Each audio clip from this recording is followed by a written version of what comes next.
Hi friends, welcome to our YouTube channel. So మన YouTube ఛానల్‌లో ఈరోజైతే మంచి ఒక అప్డేట్ తీసుకొచ్చాను. సో అదేంటంటే ఆ సిపి గేట్ రెస్పాన్స్ షీట్స్ అనమాట. సో ఇది ఎట్లుందంటే మనం టీ20లో కూడా లాస్ట్ బాల్ వరకైతే ఏం జరుగుతుందనే ఉత్కంఠగా ఎదురు చూస్తామో సో అట్లుందనమాట. సో ఇది ఎప్పుడో రావాల్సిన రెస్పాన్స్ షీట్స్ మనకి వాళ్ళు అప్‌లోడ్ చేయడం వల్ల వాళ్ళ సైట్‌లో అప్‌లోడ్ చేయడం వల్ల లేట్ లేట్ అయిందనమాట. సో మనకెప్పుడో శనివారం రావాల్సింది శనివారం పోయింది, ఆదివారం పోయింది, సోమవారం పోయింది. సో 3 డేస్ పోయినాయనమాట. సాటర్‌డే, సండే, మండే పోయింది. సో ఇంకెప్పుడొస్తాయి అని డిస్కస్ చేస్తున్న తరుణంలో మనకి ఈ రెస్పాన్స్ షీట్స్ అయితే రావడం జరిగింది. సో చూసుకుందాం. So what is response sheets? అసలు మనకి రెస్పాన్స్ షీట్స్ అంటే ఏంటి? అసలు మనకి ఈరోజు వచ్చిన అప్డేట్స్ ఏంది? సో మనకి ఈ వీడియో ఎక్కడ కూడా స్కిప్ చేయకండి. ఎందుకంటే నేను చాలా చాలా మంచి ఉపయోగకరమైన విషయాలు చెప్తాను.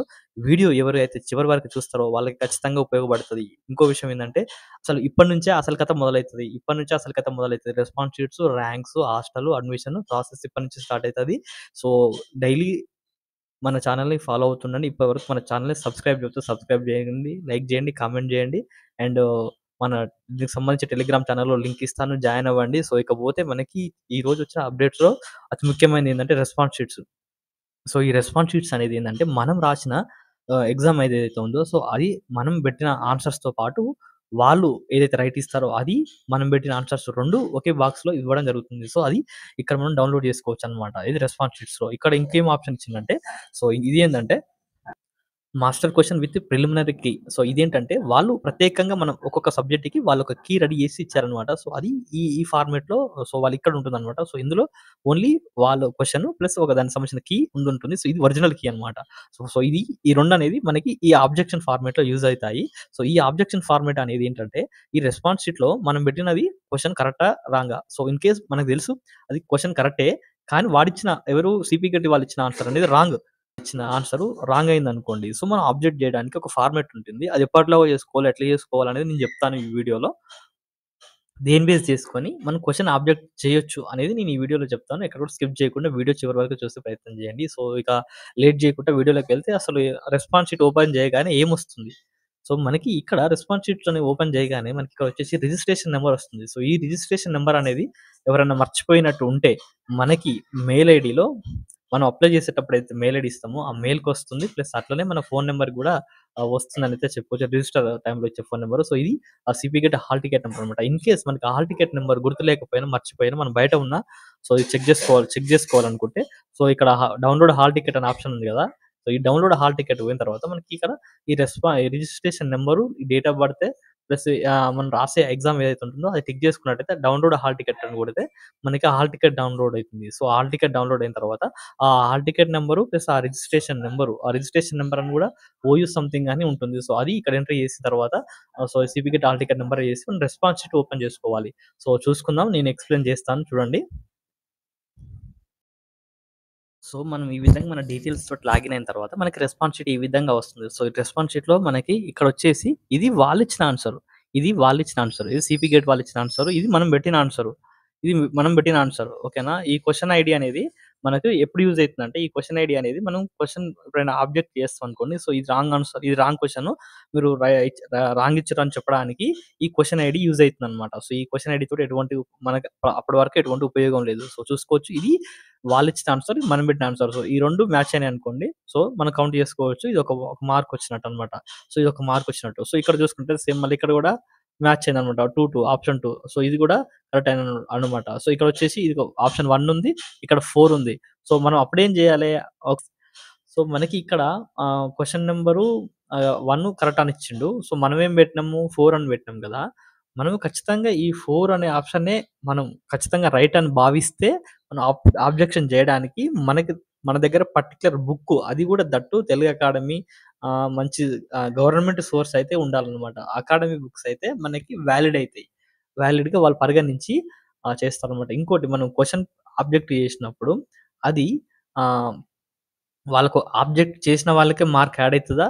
అందరికి యాడ్ అయితదా? అనే అంశాన్ని పరిగణలోకి ఇస్తే ఎవరైతే క్వెషన్ పేపర్ ఆబ్జెక్షన్ జేస్తారో ఆ సబ్జెక్టు అనేది అందరికి యూజ్ అవుతుంది. ఒకరు చేస్తే అందరికి యూజ్ అయితుంది. అందరికి యూజ్ అయితుంది. గుర్తుపెట్టుకోవచ్చు. ఇంకోటేందంటే, ఆ చేసిన క్వెషన్ అనేది ఇన్ కేస్ వాళ్ళే మిస్టేక్ జేషుంటే ఖచ్చితంగా ఆ క్వెషన్‌ని డిలీట్ చేస్తారు. యాడ్ జేయరు. డిలీట్ జేస్తారు.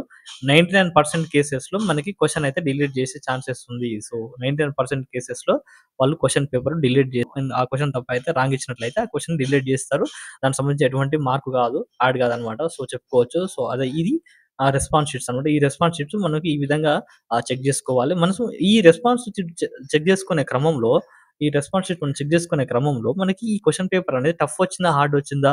సో, ఎన్ని మార్క్స్ వస్తున్నాయి? ఏం కథ అనేది మనం చెక్ జేసుకున్నట్లయితే మనకి ఎవరికైతే క్వెషన్ పేపర్‌లో 60 దాటుతాయో, సైన్స్ వాళ్ళకైతే 60 దాటుతాయో వాళ్ళకి ఖచ్చితంగా కళ్ళు మూసుకొనైతే ఉస్మానియా యూనివర్సిటీలో సీట్ వస్తుంది. సైన్స్ వాళ్ళకి.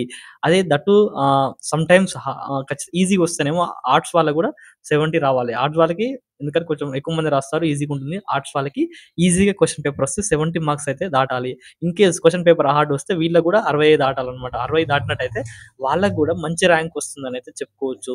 ఓకేనా? మనకి హార్డ్ వచ్చిందంటే మనకొక్కరికే హార్డ్ వచ్చినట్టు గాదు. ఎంటైర్ ఆ ఎగ్జామ్ రాసిన వాళ్ళందరికీ క్వెషన్ హార్డ్ వచ్చినట్టే. ఇది మనకి ఈజీగా వస్తే మనకొక్కరికే ఈజీగా వచ్చినట్టు గాదు.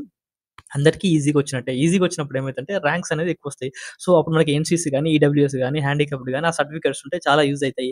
వాళ్ళకేంటంటే ఎక్కువ ర్యాంక్ వచ్చినా గాని వాళ్ళకి సీట్ రావడానికి ఛాన్సెస్ ఉంటుందనమాట. సో, ఎన్‌సీసీలో ఇంకోటేందంటే ఇంకో అప్‌డేట్ ఏందంటే ఎన్‌సీసీ అనే అభ్యర్థులకి ఆఫ్‌లైన్‌లో సర్టిఫికేట్ వెరిఫికేషన్ ఉంటుంది. వన్స్ ఆన్‌లైన్‌లో అయిపోయిన తర్వాత ఆఫ్‌లైన్‌లో సర్టిఫికేట్ వెరిఫికేషన్ చేపించుకోవాల్సి ఉంటుంది. సో, అది కూడా దాని గురించి సంబంధించి నేను వీడియో చేస్తాను. దానికి సంబంధించి మన అప్‌డేట్స్ అన్ని మన టెలిగ్రామ్ ఛానెల్‌లో ఇస్తాను. ఇప్పటివరకు మన టెలిగ్రామ్ ఛానెల్‌లో జాయిన్ అవ్వని వాళ్ళుంటే జాయిన్ అవ్వండి. సో, ఇకపోతే మనకి ఆబ్జెక్షన్ ఫార్మాట్ చూసుకునే ప్రయత్నం చేద్దాం. సో, ఇదొచ్చేసి ఆబ్జెక్షన్ ఫార్మాట్ అన్నమాట. 6వ తారీఖు నుంచి 16వ తారీఖు దాకా మనకి ఎగ్జామ్స్ అయితే వాళ్ళు కండక్ట్ చేశారనైతే చెప్పుకోవచ్చు. సో, దానికి సంబంధించి ఆహ్, దానికి సంబంధించి ప్రిలిమినరీ క్వెషన్ పేపర్స్ అనేది సో, మనకి ఈ వెబ్‌సైట్‌లో ఉందని చెప్పారు. సో, చూసుకోవచ్చు. అది ఆల్రెడీ మన టెలిగ్రామ్ ఛానెల్‌లో పంపించినాం. సో, మనకి ఇంకోటేందంటే ఇక్కడ మనకిచ్చారనమాట. క్వెషన్ పేపర్ ఆబ్జెక్షన్ చేయడానికి ఈ డేట్‌లు. సో, రేపటి నుండి 23 తారీఖు అంటే రేపటి నుండి. సో, ఈ రోజు నుంచి 2 రోజులే జస్ట్ 2 డేసే టైం ఉంది. దానికి కావాల్సిన సోర్స్ వెతుక్కొని మనకి ఏమైనా ఆబ్జెక్షన్ చేయాలంటే ఆబ్జెక్షన్ చేయొచ్చనమాట. సో, దట్టు మనం చేసిందేందంటే దీనికి మెయిల్ పంపాలనమాట. మెయిల్ పంపాలి. సో, ఇది ఇచ్చిర్రా ఇది మనకు ఒక ఏ4 షీట్ పేపర్‌లో మనం ఈ విధంగా ఫార్మాట్ రెడీ చేసుకొని మన పేరు, మన హాల్ టికెట్ నంబరు, మన ఎగ్జామ్ డేటు, మన సబ్జెక్ట్ కోడు అవన్నీ ఇక్కడ రాయాల్సుంటుంది. రాసిన తర్వాత మనకి ఇక్కడ క్వెషన్ పేపరు మనకు ఎగ్జామ్ ఇచ్చిన క్వెషన్ పేపర్‌లో ఏ నంబర్ అయితే ఉంటుందో ఆ నంబర్ రాయాలి. అండ్ దట్ టూ దానికి సంబంధించిన పర్టిక్యులర్ ఎగ్జామినేషన్ క్వెషన్ ఐడీ ఉంటుంది. ఆ ఐడీ ఇక్కడ రాయాలి. అది అయిపోయిన తర్వాత మనకి ఇక్కడ question number corresponding to the master copy. So, ఇక్కడ మనకి వాళ్ళు క్వెషన్‌లో ఏమిచ్చిర్రు మనకి ఆ క్వెషన్ పేపర్‌లో ఏమిచ్చిర్రని రాయాలి. అంటే ఏ ఆప్షన్ ఇచ్చిర్రని రాయాలి. సో, దాన్ని చూసుకోవచ్చు. సో, క్వెషన్ ఇక్కడ రాసుకోవచ్చనమాట. ఇక్కడ ఇదయిపోయిన తర్వాత ఇక్కడ అసలు మనం ఏం జెప్పాలనుకుంటున్నాం? మనకు ఆన్సర్ ఏంది? సో, మనం వాడిచ్చింది 2 ఇచ్చిందనుకోండి ఫర్ ఎగ్జాంపుల్ మూడో ఆప్షన్ కరెక్ట్. సో, ఎందుకు కరెక్ట్ అనేది మనం ఎక్కడ జూసినాం సోర్స్ ఎక్కడ జూసినాం అని ఇక్కడ రాయాల్సుంటుందనమాట. సోర్స్ ఇక్కడ రాసేస్తే ఈ విధంగా వాళ్ళు చెక్ జేసుకోవడం అయితే జరుగుతుందనయితే చెప్పుకోవచ్చు. సో, ఇది క్వెషన్ పేపర్ ఆబ్జెక్షన్ ఫార్మాట్ అనమాట. సో, ఇది పెద్దగా ఉపయోగపడదు. ఎందుకంటే మనకి 99% కేసెస్‌లో మనకి ఈ పేపర్‌లనేది ఉస్మానియా యూనివర్సిటీ వాళ్ళు రెడీ జేస్తారు. ఉస్మానియా యూనివర్సిటీ ప్రొఫెసర్‌లే రెడీ జేస్తారు కాబట్టి ఈ క్వెషన్ పేపర్‌లు గూడా రాంగ్ అవ్వడానికి ఛాన్సెస్ చాలా తక్కువనమాట. 99% కేసెస్‌లో తప్పులు పోవు. సో, వాళ్ళు తప్పు చేసుంటే ఇన్‌కేస్ వాళ్ళు యాక్సెప్ట్ చేస్తే మనకి ఈ ఫార్మాట్‌లో పంపితే వాళ్ళు యాక్సెప్ట్ చేసి ఆ క్వెషన్‌ని డిలీట్ చేయడమో, ఐదర్ మార్కులు కలపడమో అనేది జరుగుతదనమాట. సో, చెప్పుకోవచ్చు. సో, ఇదొచ్చేసి వాళ్ళిచ్చిన క్వెషన్ పేపర్. సో, వాళ్ళిచ్చిన క్వెషన్ పేపర్, మన క్వెషన్ పేపర్. సో, 2 ఫోన్లుంటే 2 పక్కన పక్కన పెట్టుకొని సో, ఈ విధంగా చెక్ చేసుకోవచ్చనమాట. సో, ఇది ఆహ్, వాళ్ళిచ్చిన మాస్టర్ క్వెషన్ పేపర్ సంథింగ్ అని ఉంది గదా! మాస్టర్ అది. సో, అది అన్నమాట. సో, ఇది మరిన్ని అప్‌డేట్స్ కోసం మనం ఛానెల్‌ని ఫాలో అవుతుండండి. అండ్ అసలు కథ అనేది ఇప్పటి నుంచే స్టార్ట్ అయితుంది.